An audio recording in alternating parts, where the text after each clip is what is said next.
Native of Anniston, Alabama, Hilley was born in 1933 and seemed to enjoy a normal childhood.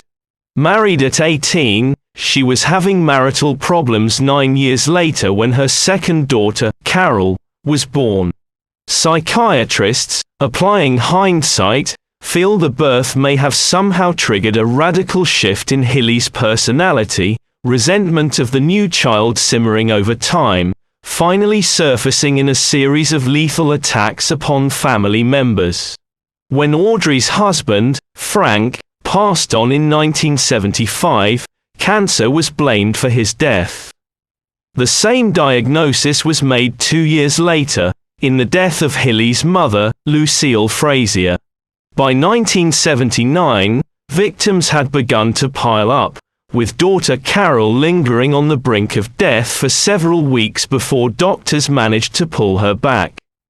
They were too late for mother-in-law Marie Hilley, who died in November after a prolonged illness. By that time, authorities were already closing the ring around Audrey. Doctors had discovered abnormal levels of arsenic in Carol's blood, and on a hunch, they started checking other family members recently deceased.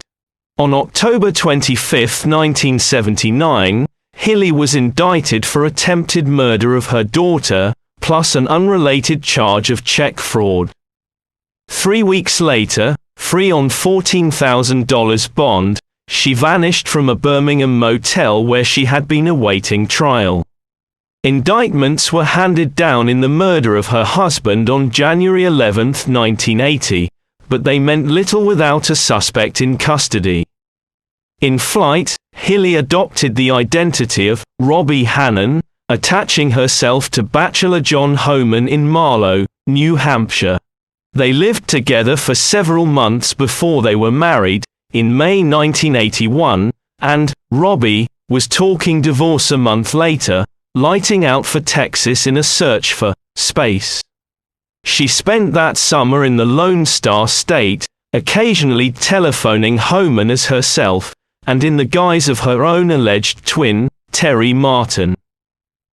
A brief reconciliation with Homan was followed by yet another separation, in September 1982, and Robbie moved on to Florida, where she contrived to fake her own death. Incredibly, she then returned to New Hampshire, as Terry Martin spent time consoling her brother-in-law before moving on to Vermont. There, her suspicious behavior finally alerted authorities, and Hilley was arrested in January 1983. Her trial opened in Anniston 4 months later, and Hilley was convicted on 2 counts, receiving a life term for the murder of husband Frank Hilley, plus 20 years for the attempted murder of her daughter. On February 19, 1987, Hilley was granted a 3-day furlough from the women's prison at Wetumpka, Alabama, and she never returned. Discovered on the porch of an Anniston home February 26, in the midst of winter rainstorm, Hilley was soaked to the skin and spattered with mud, suffering from severe hypothermia. Fading in and out of consciousness, she gave her name as Sellers, but authorities identified her from the wanted posters issued after her escape. Stricken by a heart attack en route to the local hospital, Hilley was beyond the help of medical science, and doctors pronounced her dead that afternoon. In retrospect, there seems to be no rational motive for Hilley's various crimes.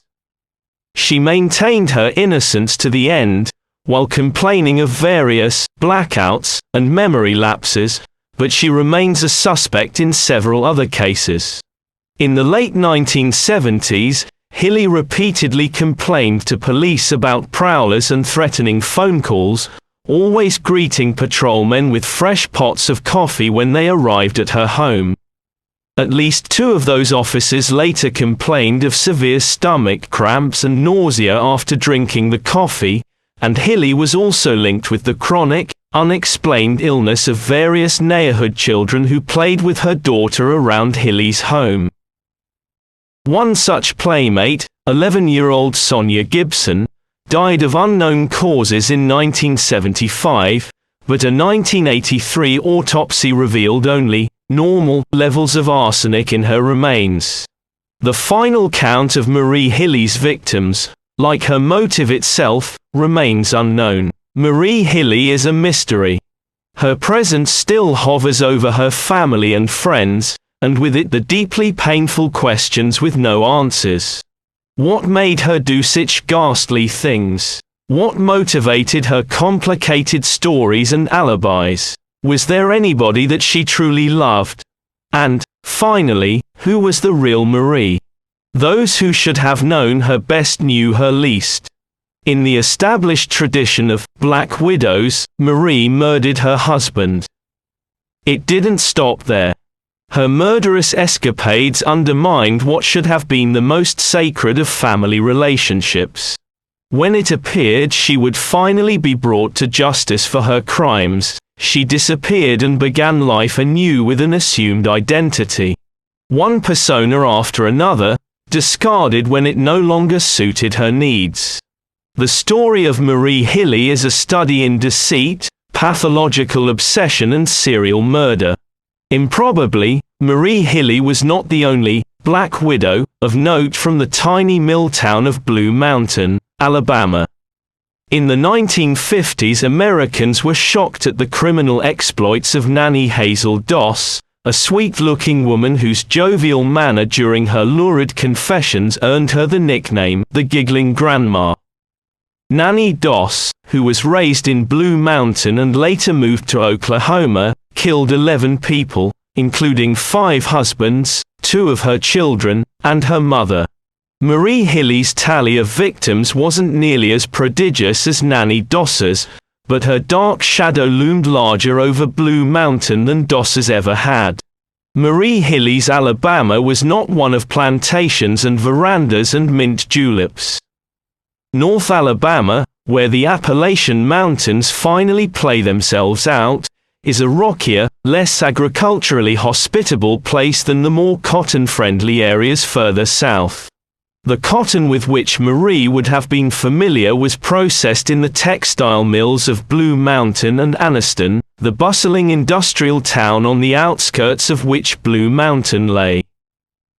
Calhoun County, which encompassed both towns, was full of hard-working people who had never known the fabled leisurely life for which the South was known. Huey Frazier and Lucille Meads worked just as hard as everybody else.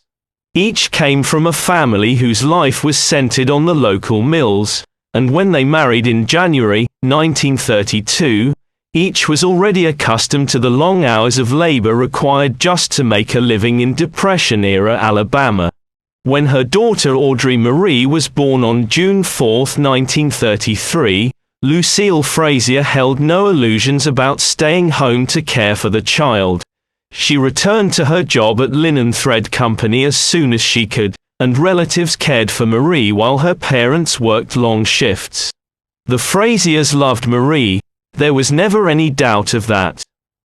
But they were, like the folks around them, realists. Times were hard and a single income didn't stretch far enough to meet the needs of a family of 3. Lol, Huey and Lucille loved and trusted their families and were grateful for the help. And they tried to make up for the lost time with Marie by spoiling her. Marie's clothes weren't the best money could buy, but they were pretty and neat, and better than those of a lot of the kids around her. And from an early age Marie got her way. The slightest correction or denial was likely to provoke a loud tantrum. The Fraziers, perhaps out of guilt, never saw fit to administer any real discipline. The Fraziers saw a brighter future for Marie than their own.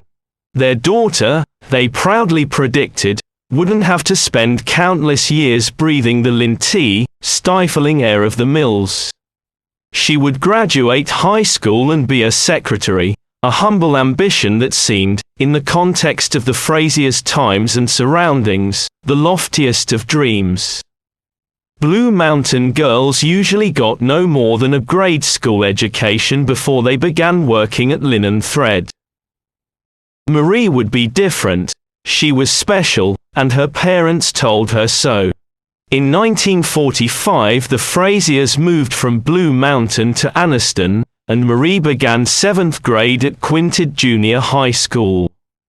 Anniston, though geographically close to Blue Mountain, was socially worlds away. Anniston had its own upper class, comprised chiefly of the owners of the various mills and factories where Marie's relatives had always worked. At Quintid, Marie found herself among children of privilege, and she cultivated friendships with them. She joined the student council and was serious about her studies, earning a reputation for maturity and intelligence.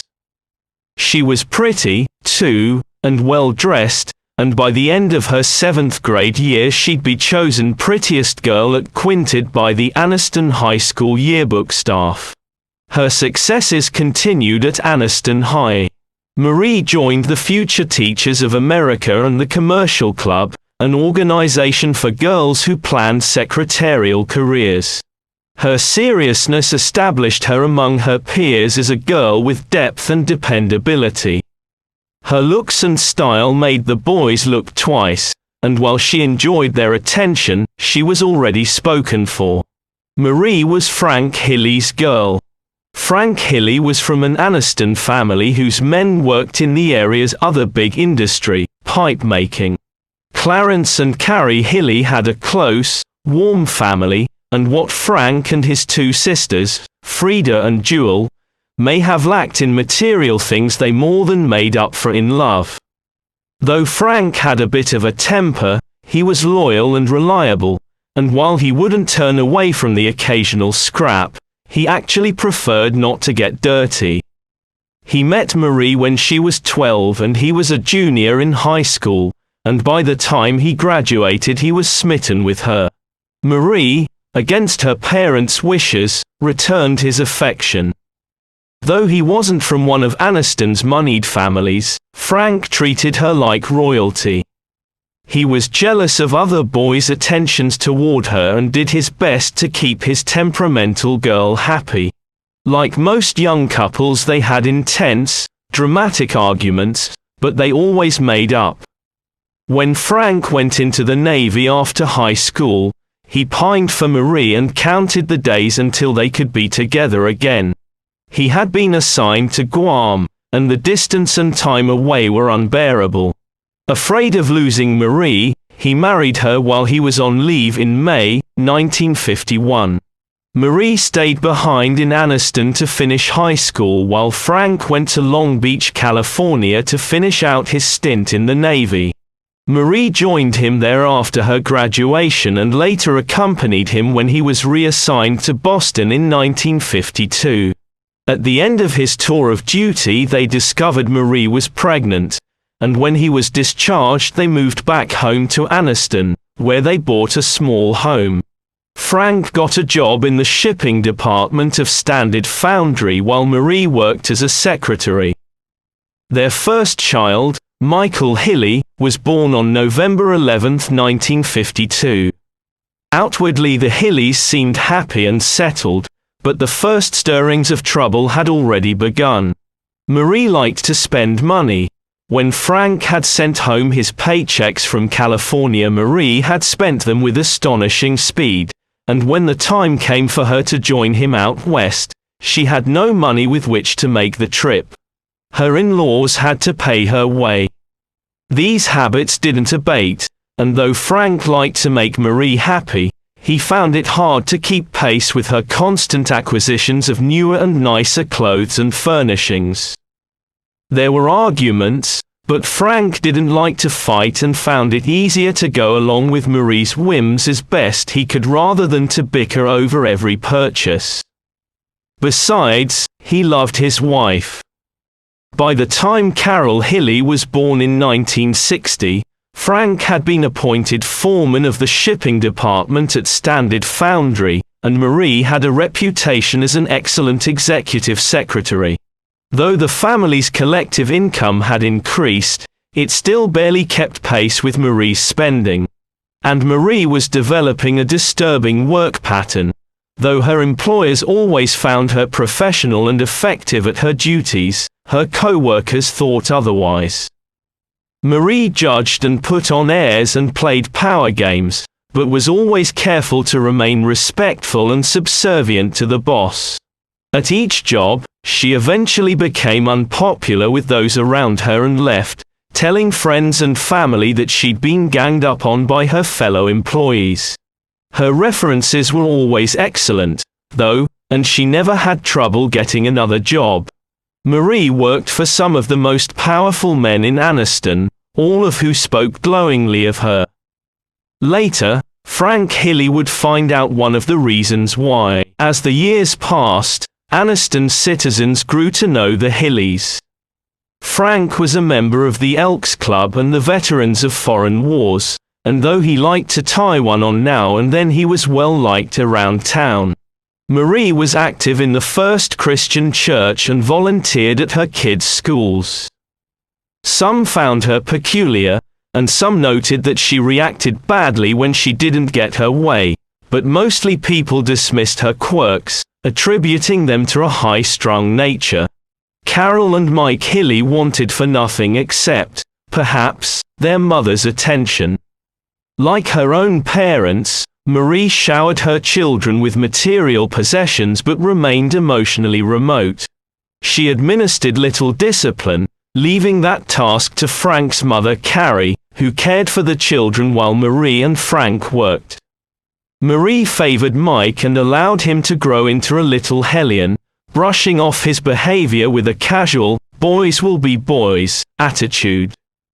As for Carol, she seemed always to be missing the mark.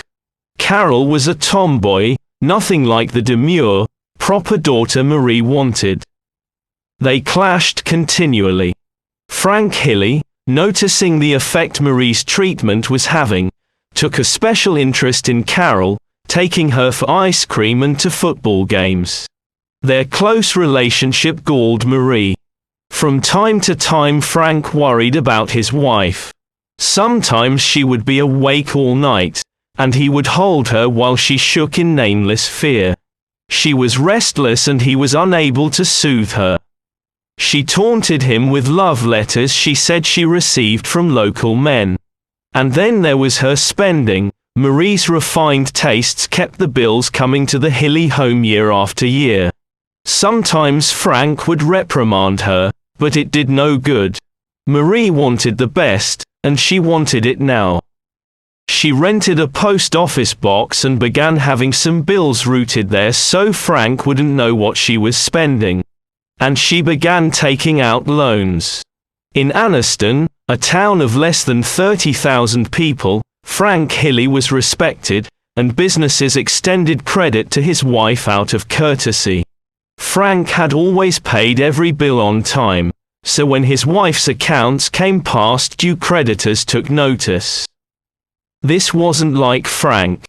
By the fall of 1974, Frank couldn't ignore the troubles in his home any longer.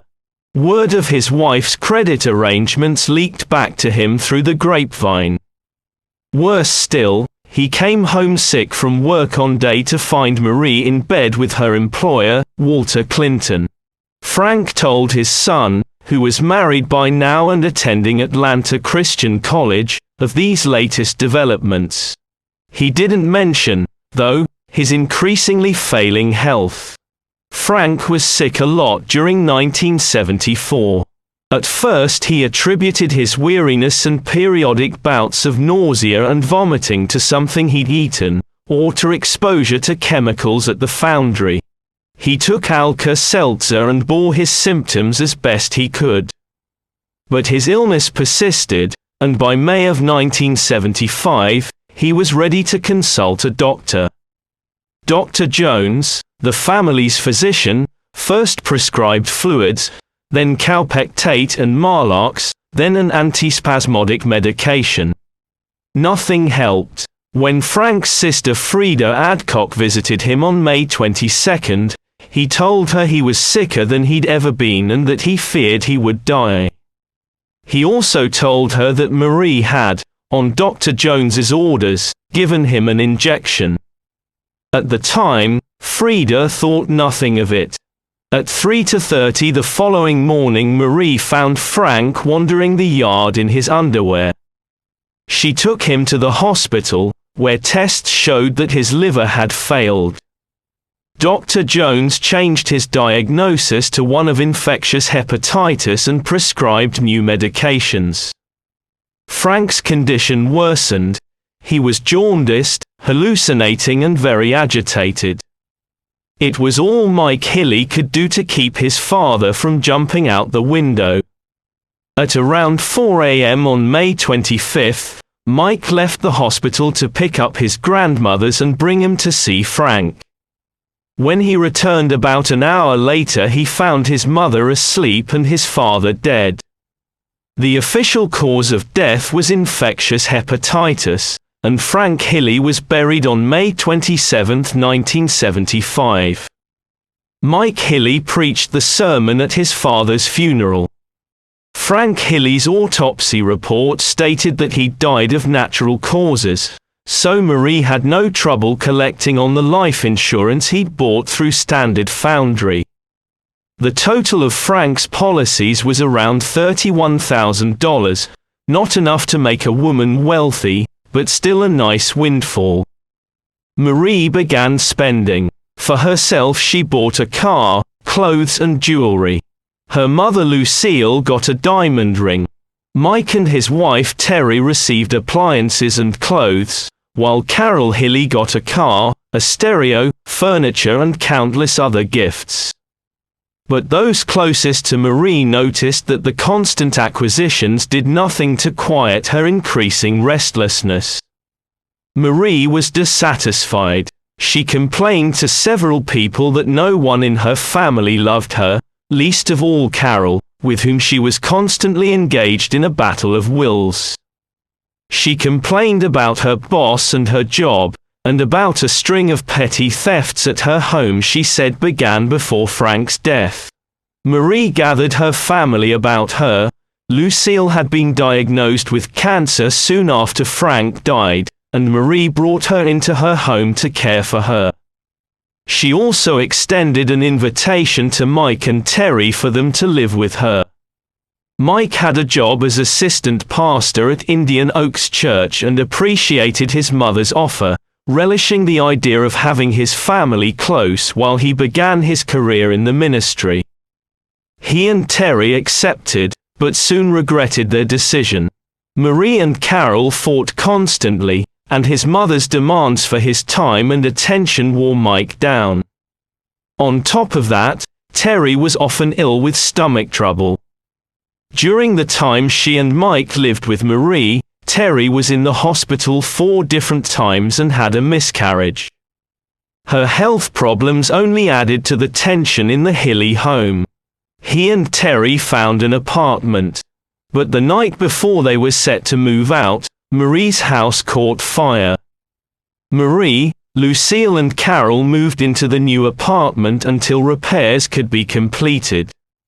When the time came for them to move back home, the apartment next door to Mike and Terry's caught fire, forcing the couple to move back in with Marie until they could find new housing.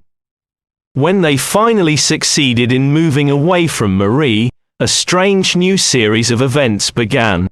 Lucille Frazier died in January 1977. In the following months, the Anniston Police Department became increasingly familiar with Marie Hilley. The petty thefts had continued, she told police.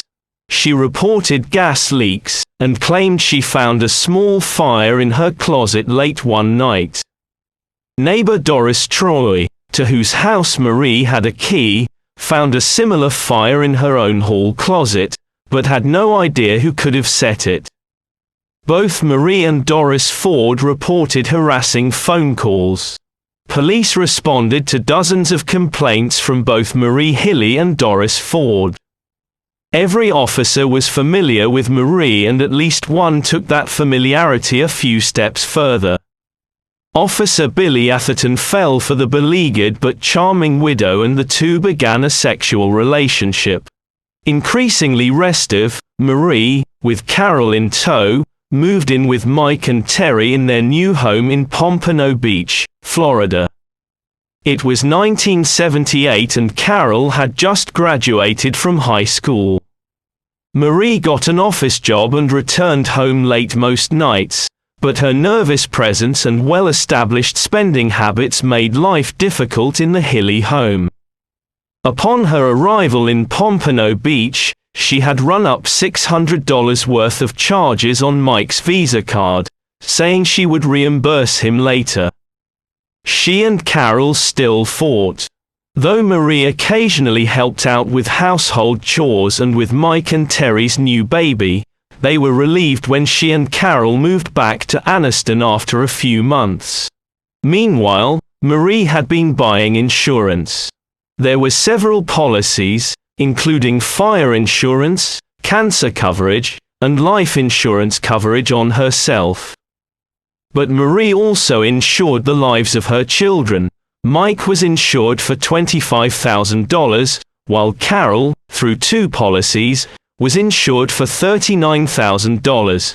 Upon their return to Anniston, Marie and Carol moved in first with Frank's sister Frida, then with his mother Carrie Hilley. The strange occurrences began again: small fires, cut phone lines, and, increasingly, a tendency in Carrie Hilley toward nausea and vomiting. Marie got a job at Dresser Industries and also worked nights for Harold Dillard, the owner of a local construction company. She also began a manipulative, twisted affair designed to bring Dillard under her spell and make him leave his marriage. Almost simultaneously she began another affair with Calvin Robertson, an old school friend who had long since relocated to San Francisco. She told Robertson that she had cancer and couldn't afford the treatments she needed. He sent money, and she soon returned news that she'd been cured. When he came to visit her in Anniston, he was like a schoolboy, and by the time he left he was convinced he would die for Marie Hilley. He wasn't ready to leave his wife quite yet, though. Carol Hilley first became ill in April 1979. Now 19 and a freshman at a nearby college, she returned to her high school for its annual junior-senior prom. The night's festivities included the usual young adult diversions: food, drink, a little marijuana, and as the party wore on, Carol became nauseated. It wasn't serious enough to impinge upon her gaiety, so she ignored it, concentrating on having a good time. The following day, though, the nausea returned with a vengeance. Carol left church services early and vomited in the parking lot. On returning home, she discovered that her grandmother, Carrie Hilley, was in the hospital after fainting at church. Carol accompanied Marie to the hospital, where she was sick all afternoon. After that, Carol Hilley would not be completely well again for a long, long time. Over the summer she grew sicker and weaker. But she was still feisty, and although she was becoming increasingly dependent on Marie's care, she insisted on moving into her own apartment. Marie was a constant presence there, expressing concern and acting as Carol's caretaker. She administered Carol's various medicines and cooked for her. She took her to several doctors, none of who was able to explain with any certainty what Carol's torturous symptoms meant. The nausea and vomiting, now almost constant, were accompanied by tingling sensations in her hands and feet and ever-worsening muscle weakness. In August, Carol was admitted to Regional Medical Center in Anniston for the 4th time since April. Dr. Warren Sarrell was baffled and concerned, and he suggested to Marie that she should take Carol to Birmingham to see Dr. John Elmore, a psychiatrist. Upon Carol's release from RMC, Marie did just that, telling the doctor that Carol was despondent and had said several times that she wanted to die. On Dr. Elmore's recommendation, Carol was admitted to the psychiatric ward at Caraway Methodist Hospital in Birmingham. Carol, confined to the hospital, could not know that her mother was rapidly becoming entangled in her own web of lies and misdeeds. The checks Marie had written for the furniture for Carol's apartment had bounced, as had many others, including some written for premiums on the policy on Carol's life. The bank filed charges, and Marie was arrested, and then released on bail. In Florida, Mike Hilley was slowly coming to the conclusion that his father had not died of natural causes. He placed a call to the Calhoun County coroner asking about the possibility of an exhumation, and was told that he would need lots of solid evidence for one to take place. But it was Eve Cole who sounded the final alarm. Eve was Carol's friend from church, and she had been present at Carol's apartment one night during the summer when Marie had given Carol an injection. When she called Carol at Caraway Methodist, Carol mentioned offhandedly that Marie had given her more injections during her hospitalization. Concerned, Eve told Carol's Aunt Frida, who called Mike Hilley, who in turn called his sister to find out the truth. Yes, she told him, Marie had given her shots. Mike then called Dr. John Elmore, who, although he didn't believe Marie was poisoning Carol, though she was part of the overall problem. He asked Marie not to visit Carol for a while. Marie became frantic. The day after Dr. Elmore told her of his wishes, she removed Carol from Caraway Methodist, saying she was taking her daughter to the Mayo Clinic or to Ochsner Hospital in New Orleans. Carol had been at Caraway Methodist for 3 weeks, she said, and hadn't improved. She was taking her where she could get better care. Mother and daughter spent that night at a motel, and the next day Carol was admitted to University of Alabama Hospital in Birmingham. Dr. Brian Thompson was assigned to her case. On September 20, 1979, Marie was arrested again on more check charges, and the rest of Carol's family took the opportunity to reveal their suspicions to Carol's doctor. Though the story was fantastic, Dr. Thompson took it seriously. He checked Carol's fingernails and toenails for Aldrich Mees lines, white deposits clearly visible in the nails of those who've been dosed with arsenic. The lines appeared on every nail. Dr. Thompson felt sure that further tests would reveal that Carol Hilley was loaded with arsenic, and had been so for a long time. Upon hearing his sister's diagnosis, Mike Hilley wrote a long letter to Ralph Phillips, the Calhoun County coroner. He recounted his father's rapid decline and death, Lucille Frazier's death, Marie's various checking and banking troubles, and Carol's illness. His mother was mentally ill, he asserted, and he wanted to help her. Marie, still in jail on check charges, was now officially under suspicion of murder and attempted murder. Lieutenant Gary Carroll had grown familiar, even friendly, with Marie Hilley in 1977 when she'd been in almost constant contact with the Anniston Police Department with reports of suspicious fires and phone calls. From his dealings with her, he had sized her up as a financially and emotionally troubled but likable widow. Now he was heading her investigation. On September 26, he conducted and taped a 2-hour interview with Marie. Mostly, she dodged accusations and tried to lay blame and suspicion elsewhere. But with careful questioning, Carol got her to admit that she'd given Carol injections both at home and in the hospital, and that she'd also given her mother injections. All of these, she claimed, were actually medicine, and she'd obtained one of Carol's injections from a woman at Caraway Methodist named Mrs. Hill, whose daughter was a nurse there.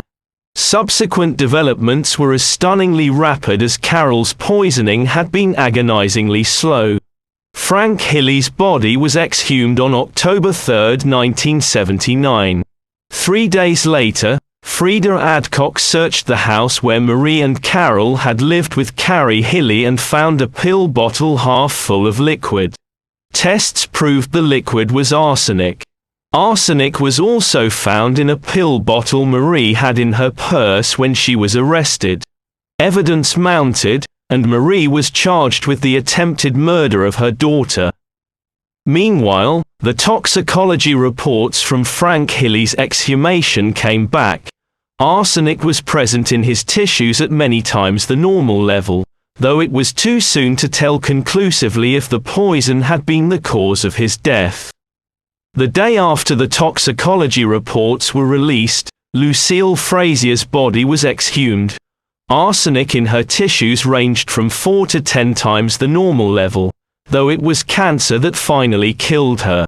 Marie's bail was remarkably low, considering the seriousness of the main charge against her.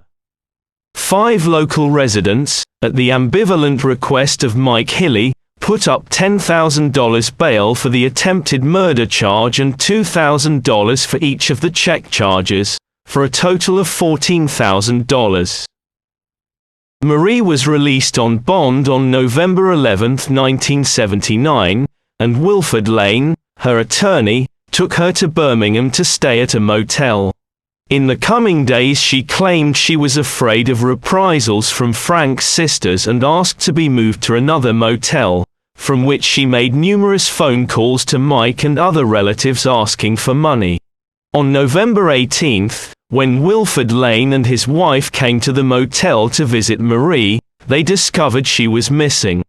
Marie's clothes were strewn about the room, her suitcase lay on the floor, and her purse had been emptied onto a bed. All that seemed missing were her wallet, credit cards and checkbook. A note scrawled on motel stationery read, "Lane, you led me straight to her. You will hear from me." On that same day Carrie Hilley died of cancer in Anniston. Tests done on strands of her hair in the previous weeks had indicated elevated arsenic levels. Marie Hilley was now suspected of poisoning at least 4 people. Marie's trail went cold almost immediately. On November 19, Margaret Key, Marie's aunt, found that her house had been burglarized. Her car was missing, as were some clothes and a suitcase. A note at the scene said the car could be found in nearby Gadsden, and that the burglars would not bother Margaret Key anymore. The car was found a few days later in Marietta, Georgia. The FBI then joined the pursuit, tracking Marie from Marietta through Georgia to Savannah, where she was reported to have left a motel with a man. After that, there was nothing. Most fugitives are eventually apprehended because of their old habits. Something or someone in their past draws them to some place familiar, where police, having studied the fugitive's past history, are waiting. Marie had no sentimental ties to bind her. She just disappeared. Back in Anniston, the final toxicology reports from Frank Hilley's exhumation had come in. Marie was indicted on January 11, 1980 for the murder of her husband. Authorities brought Marie back to Anniston on January 19, 1983. By now another charge had been added, the murder of Frank Hilley, and Marie's bond was set at $320,000. This time no one stepped forward to pay it. Carol Hilley, now physically recovered from her ordeal, had conflicting emotions but was anxious to see her mother. When Carol visited the jail, Marie cried and hugged her and professed to love her. She missed her terribly during her flight, she claimed. However, she offered no explanation for the poisoning. After that first visit, Marie and Carol saw each other often and spoke on the phone frequently. Carol wanted badly to believe that her mother had never meant to hurt her, which worried prosecutors. They needed Carol's testimony. Judge Sam Monk presided over the trial.